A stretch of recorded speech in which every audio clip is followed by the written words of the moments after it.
Baik, Bismillahirrahmanirrahim. Assalamualaikum warahmatullahi wabarakatuh. Selamat siang semuanya. Balik lagi bersama saya Rezoni Dengara. Di sini saya akan menjelaskan mengenai pembelajaran mata kuliah keperawatan jiwa yang berjudul yaitu tentang keperawatan jiwa dengan tema narapidana.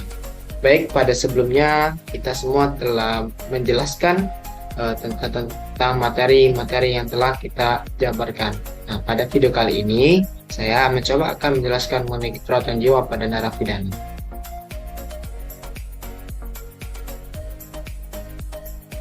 Apa pengertian dari narapidana? Narapidana adalah orang-orang sedang menjalani sanksi, kekurangan atau sanksi lainnya menurut perundang-undang. Pengertian narapidana menurut Kamus Besar Indonesia atau KBBI adalah orang yang sedang menjalani hukuman karena tindak pidana atau terhukum. Penyebab gejalanya, harga diri rendah sering disebabkan karena adanya coping individu yang tidak efektif. Akibat kurang umpan balik positif, kurangnya sistem pendukung kemunduran, pengembangan ego, pengeluaran umpan balik yang negatif. Dan juga menurut Carvenito, LG, coping individu tidak efektif adalah keadaan di mana seorang individu mengalami atau bersiko mengalami suatu ketidakmampuan dalam mengalami stresor internal atau lingkungan dengan adequate karena tidak kekuatan sumber-sumber fisik, psikologis, perilaku ataupun kognitifnya. Nah, untuk penyebab gangguan konsep diri harga diri rendah yaitu yang pertama faktor predisposisi ialah faktor predisposisi terjadi harga diri rendah adalah penolakan orang tua yang tidak realistis, kegagalan yang berulang kali, kurangnya mempunyai tanggung jawab personal karena tergantungan pada orang lain. Yang ke poin B itu faktor presipitasi ialah faktor terjadi karena harga diri rendah biasanya adalah kehilangan bagian tubuh, perubahan penampilan bentuk tubuh, kegagalan atau produktivitas yang menurun.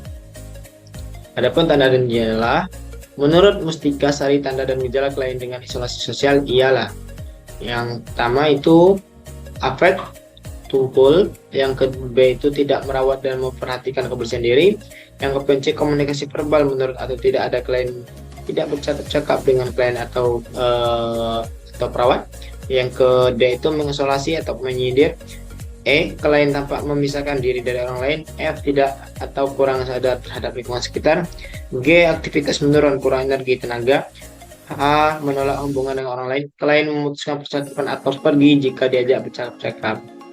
Nah, jadi dari semua penjabaran tanda dan gejala, ada dampaknya dapat diambil suatu analisa data, di mana pada analisa data kali ini didapatkan suatu diagnosa dan juga problematika, yaitu dengan diagnosa harga diri rendah untuk etiologinya coping individu. Nah, didapatkan dari data subjektifnya, klien mengatakan teman berkurang semenjak di lapas. Yang kedua itu klien malu dengan teman karena klien merasa tidak pantas di antara mereka. Yang ketiga, klien mengatakan malu untuk jika keluar dari lapas karena statusnya sebagai napi. Dan dari data objektifnya didapatkan klien tampak malu saat berbicara.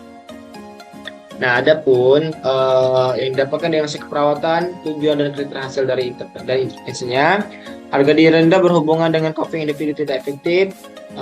Untuk tujuannya, klien dapat melakukan keputusan efektif untuk mengendalikan situasi kondisi yang demikian menurunkan perasaan rendah. Dari satu, klien dapat membina hubungan terapeutik dengan perawat. Nah, untuk kriteria hasilnya, yang pertama itu klien mampu duduk berdampingan dengan perawat. Yang kedua, klien mampu berbincang-bincang dengan perawat. Yang ketiga, klien mampu merespon tindakan perawat. Untuk intervensinya, lakukan pendekatan dengan baik, menerima klien apa adanya dan bersikap empati. Cepat mengendalikan perasaan dan reaksi perawatan diri sendiri, misalnya rasa marah, empati.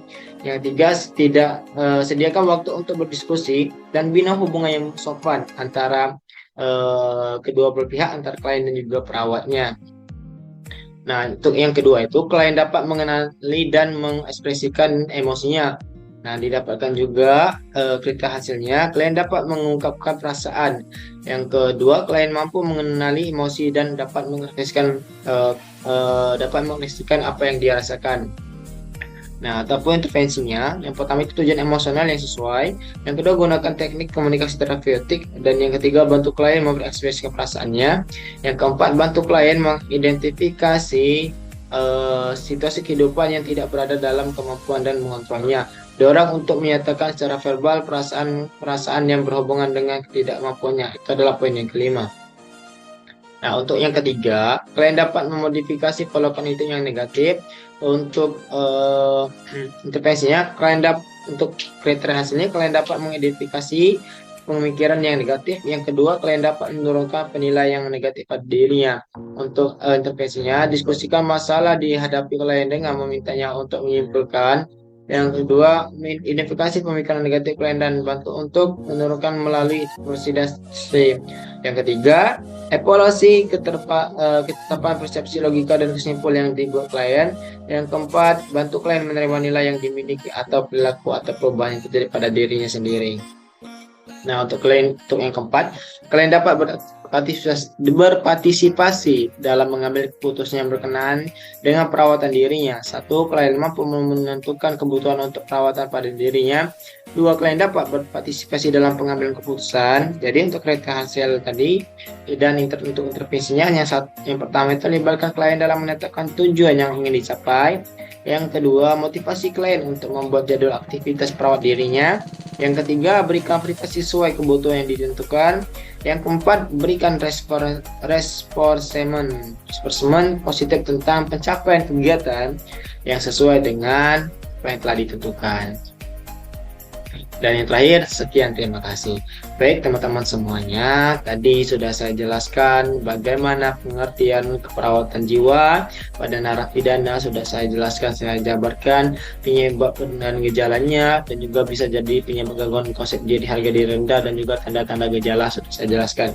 Dan yang terakhir tadi saya jelaskan analisa data, intervensi dan diagnosa, dan juga kriteria hasilnya. Baik teman-teman, mungkin cuma itu yang dapat saya sampaikan pada penjelasan video singkat ini. Semoga ada manfaat dan faedahnya agar kita sama-sama mencari ilmu, agar sama-sama kita belajar.